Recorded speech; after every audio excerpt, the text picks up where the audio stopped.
Yes, ssentebe wa district y'ewa Kisoma Rwanga Mwanika yenyamidde olw'enjala esusse mu Gwanga. Ono abadde akulembeddemu banne mu kusiima embiti n'okubiriza abantu okuuma obutondebwensi.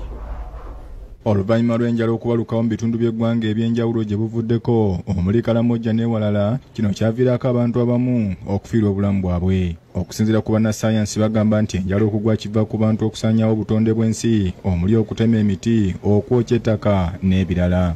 Kitegeeza nti obunafu buli mu ffe. N'ekirala ekikulu yengeri gye tuyoboddemu obutonde bw'ensi, kubanga na wano wennyini we tuli singa otunuddeko omwe tuyise okujjawo tusanze poloti zitemeddwa naye nga zitemeddwa mu lutobazi lwennyini. N'olwekyo kitegeeza nti ebimu ku bitulumya enjala kuba nazzi kuno ng'abantu baffe basimba ebirime nga basinziira ku sizoni nga zirina n'amannya Sebaaseka, Gatonnya, kwegaba omuntu ng'amanya nti kati ku budde buno musana, kati kasambula kusambula, n'atuka obudde nga bwakungula, n'atuka obudde nga bwakusiga nga bumanyiddwa ng'era n'enkuba etonyera mu budde obwo bw'erina okutonyeramu. Bwe tuzze tutema oba okutyobola obutonde bw'ensi, ebyo byonna byakyuka. Embeera eno yeewaliriza abakulembeze bannaddiini nga bali wamu n'ekitongole Hunger Fighters Uganda okusimba emiti ng'emu ku kaweefube ow'okulwanyisa obutonde bw'ensi. Oh, sorry, dear.